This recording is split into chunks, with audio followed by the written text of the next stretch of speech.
stop this ceremony. Please stop. Please stop this ceremony.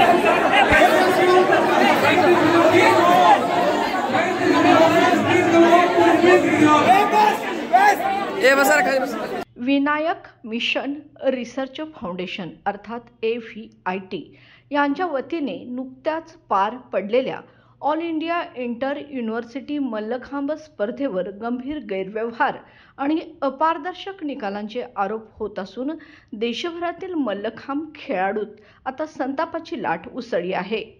स्पर्धेत सहभागी विविध विद्यापीठाच्या खेळाडूंनी आयोजकांवर गुणपत्रिका न दाखवणे, होम युनिव्हर्सिटीच्या संघाचे गुण स्क्रीनवरून लपवणे आणि काही संघांना अनुचित लाभ देणे अशा अनेक गंभीर अनियमिततेचे आरोप केले आहेत। खेळाडूंच्या म्हणण्यानुसार स्पर्धा रात्री 2 वाजेपर्यंत चालवण्यात आली आणि त्यानंतर निकालात फेरफार झाल्याची शक्यता नाकारता येत नाही। वरिष्ठ प्रशिक्षक व अधिकाऱ्यांशी आयोजक आणि बाउन्सरकडून गैरवर्तन झाल्याचंही सांगण्यात आले। राष्ट्रीय स्तरावरील स्पर्धेत बाउन्सरची गरज का भासावी असा सवाल खेळाडूंनी उपस्थित करत पारदर्शकतेचा पूर्ण अभाव असल्याचे निदर्शनास आणले आहे। खेळाडूंनी पुढे स्पष्ट केले की वर्षभर कष्ट घेऊन मेहनत करणाऱ्या स्पर्धकांच्या परिश्रमावर अन्याय होत आहे। काही आयोजक व समिती सदस्य राजकीय दबावाखाली किंवा पैशाच्या प्रभावाखाली निकाल ठरवत असल्याचा गंभीर आरोपही त्यांनी केला आहे। शिवाजी विद्यापीठाच्या प्रशिक्षकांनी आयोजकांकडे स्कोअर शीटची मागणी केल्यावर आयोजकांनी आम्ही मार्क देऊ शकत नाही असे सांगत लिखित उत्तर दिल्याची माहिती समोर आली आहे। अधिकाऱ्यांना भेटण्याचा प्रयत्न केल्यावर ते येथे उपलब्ध नाहीत असे सांगण्यात आले।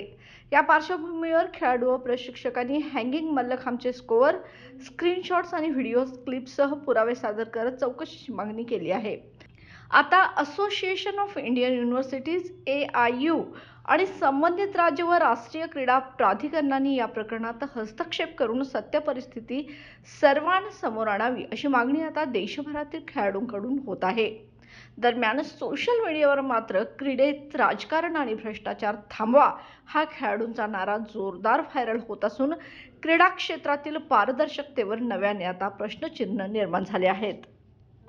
काल आम्ही या मार्कांसाठी प्रोटेस्ट टाकला होता। त्यानंतर त्यांनी आम्हाला पहिला 5 मिनिटाची वेळ दिली, 5 मिनिटानंतर गेल्यानंतर 1 तासाची वेळ दिली। 1 तास झाल्यानंतर आम्ही गेलो, त्यावेळी आम्हाला हा फक्त साधा कागद देण्यात आला, त्यावरती फक्त सही आणि तारीख त्यांनी शिक्का देण्यास सुद्धा मनाई केली। लेटर हेड दिलेच नाही आम्हाला।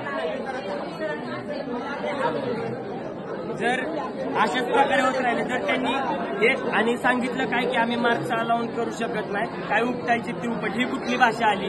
तर आम्ही विद्यार्थी ते शिक्षक आहेत तर त्यांनी आमच्याशी इज्जतीनंच बात केली पाहिजे, पण ते करत नाहीयेत ना। तसं असं का आमच्यावरती अन्याय 4 वर्ष झाला अन्याय होतोय आमच्यावरती, ठीक आहे ना, ह्या वर्षी पण झाला, पण मुलांची एवढ्या वर्षाची मेहनत वाया चालली, त्याला जबाबदार कोण आहे? ह्याच्यावरती रिझल्ट। आणि दुसरी गोष्ट म्हणजे ज्या वेळेस कॉम्पिटिशन होतील त्याच वेळेस फायनल रिझल्ट ऑलरेडी लागलेला पाहिजे, त्याच वेळेस जर पोलची झाली तर पोलची ऑलरेडी तिथंच फायनल रिझल्ट लागला पाहिजे, रोपची तर रोपची फायनल रिझल्ट लागला पाहिजे, काही झालं तरी। आणि ह्याच्यावर आमचा पूर्णपणे आक्षेप आहे, त्यांनी लेटर हेडवरती आम्हाला लेटर दिलेलं नाहीये। ऑल महाराष्ट्र आमच्या सोबत। बाळ, फ्रीजमधून श्रीखंड काढ ना। आम्ही पूर्वी घरीच बनवायचो श्रीखंड, त्याची चवच वेगळी होती। आता काय सगळं रेडीमेड। आजी, हे श्रीखंड खाऊन बघ। आज तुझ्या आईनं घरीच बनवलं की काय?